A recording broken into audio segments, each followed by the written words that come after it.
Shalom Bapak Ibu dan saudara-saudara yang dikasihi dalam Tuhan Yesus Kristus. Marilah sebelum kita mempelajari firman Tuhan, kita berdoa. Tuhan Allah Bapa kami yang ada dalam kerajaan surga yang mulia, terima kasih ya Tuhan atas kemurahan-Mu, atas pemeliharaanmu, atas berkat-Mu kepada kami, atas hari yang baru yang berikan kepada kami ya Tuhan, dan juga kesempatan saat ini untuk belajar tentang firman-Mu ya Tuhan. Tolong Kau urapi lidah dan bibir hamba-Mu, supaya hamba-Mu berkata-kata seperti apa yang Kau inginkan isi hati-Mu ya Tuhan. Dan Roh Kudus, tolong Roh Kudus, Kau juga jadikan hamba-Mu sebagai saluran hayat yang mengalir meluber mengenai para pendengar firman ini. Dan Kau sendiri yang bekerja memberikan hikmat kepada mereka, pengertian, dan Kau yang membimbing mereka untuk dapat menjadi pelaku-pelaku firman. Terima kasih Tuhan, berbicaralah. Kami siap untuk mendengarkan. Dalam nama Tuhan Yesus, kami berdoa dan mengucap syukur. Amin. Saudara-saudara, marilah kita belajar firman dengan topik pemilik kehidupan. Terjadi dialog antara tukang cukur dengan orang yang dicukur. Tukang cukur itu berkata, Allah itu tidak ada. Karena kalau dia ada, mengapa terjadi sakit penyakit? Mengapa ada kemiskinan dan kelaparan? Mengapa ada penderitaan? Mengapa ada ketidakadilan dan kejahatan? Mengapa ada peperangan dan sebagainya dan sebagainya? Dan jawab orang yang dicukur, sama, tukang cukur juga tidak ada. Karena kok ada orang yang rambutnya gondrong, malah ada pengemis yang rambutnya gimbal dan lain-lain. Kata tukang cukur itu, ya karena mereka tidak mau datang kepadaku untuk dicukur rambutnya. Dan orang yang dicukur menjawab, kalau begitu, jawaban pertanyaanmu juga sama, bahwa Allah itu ada, tetapi karena mereka tidak mau datang kepada Allah. Saudara-saudara, memang hidup ini penuh dengan misteri dan dilema. Kitab Pengkhotbah yang ditulis oleh Raja Salomo, yang hidup penuh dengan kesenangan, kekayaan, dan kekuasaan serta prestis, ternyata dia masih terus mencari kebahagiaan. Diperkirakan kitab Pengkhotbah yang dia tulis karena dia menganalisa sebab-sebab kegagalan dan kemurtadannya dalam hidupnya di masa lalu.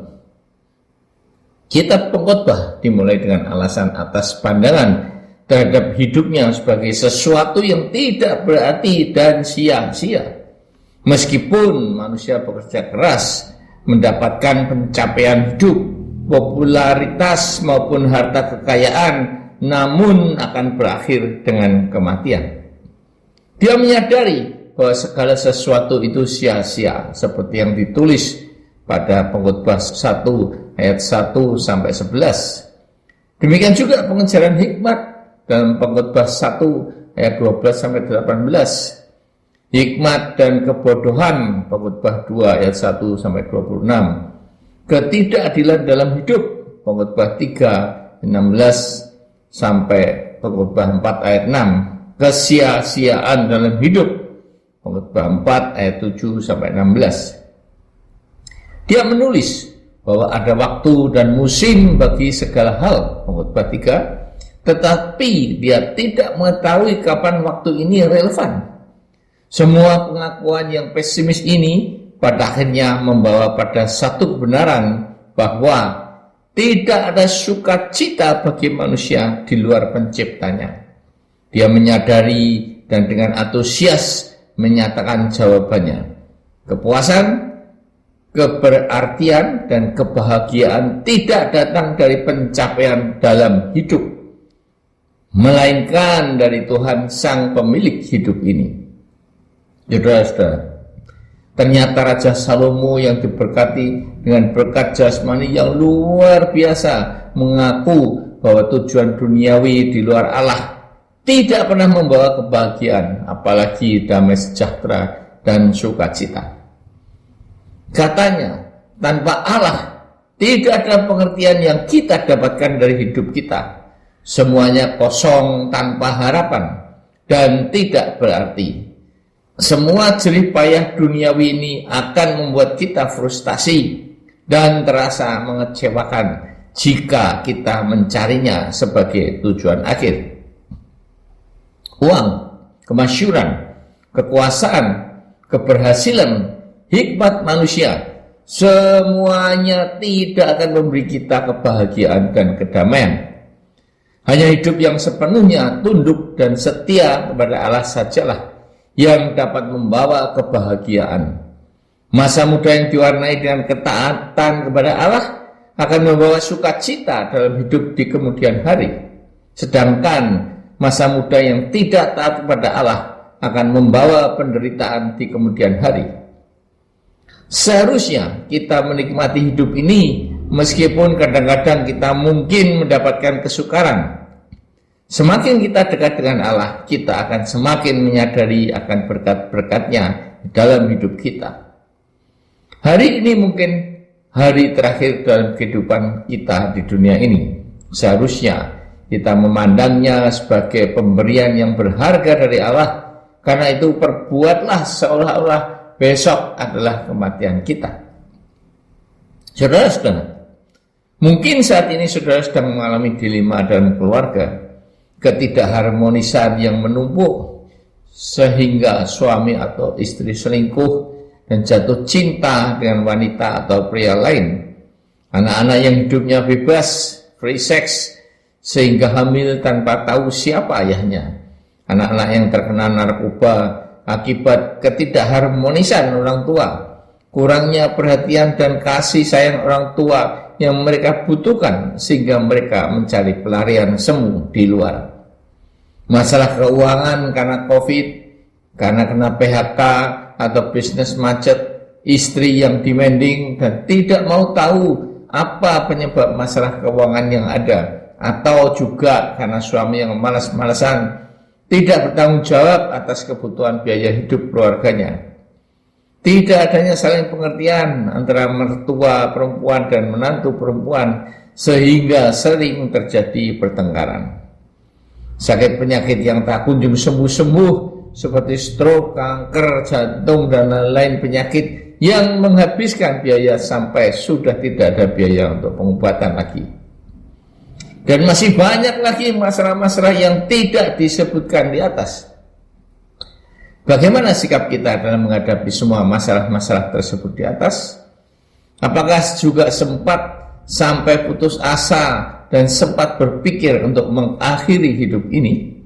Satu-satunya jalan agar tahan dan kuat dalam menghadapi masalah-masalah tersebut adalah jika dan hanya jika, sekali lagi, jika dan hanya jika saudara dan saya secara total menyerahkan semua masalah ini kepada Tuhan, berlututlah dan menangis di hadapannya, mohon belas kasihan seperti yang dilakukan Raja Yosafat ketika ketakutan karena dikepung Bani Amon, Moab, dan Seir. Karena hanya dengan belas kasihan saja yang akan menggerakkan hati Tuhan dengan memuji dan menyembah, maka terjadilah gempa bumi di dalam penjara Paulus dan Silas sehingga semua pintu terbuka. Saudara akan merasakan kelegaan karena menyembah serta bersyukur sampai dapat menangis seperti janji Tuhan dalam Matius 11 ayat 28 dan 30.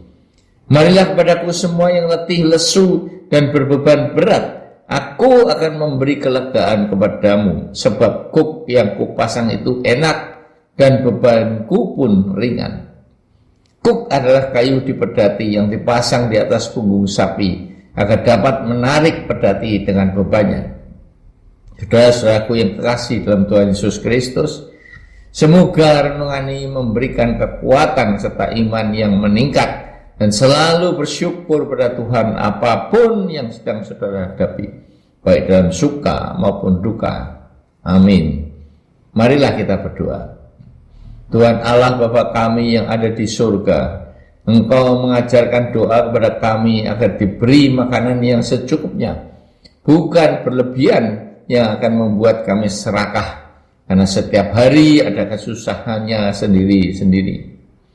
Berikan kami kelegaan agar pikiran kami tidak terpancang pada hal-hal duniawi, seperti yang dikatakan Salomo, yang sudah mengalami apa saja yang ada di dunia ini, yang ternyata tidak membawa kebahagiaan dalam hidupnya karena tidak hidup di dalam-Mu.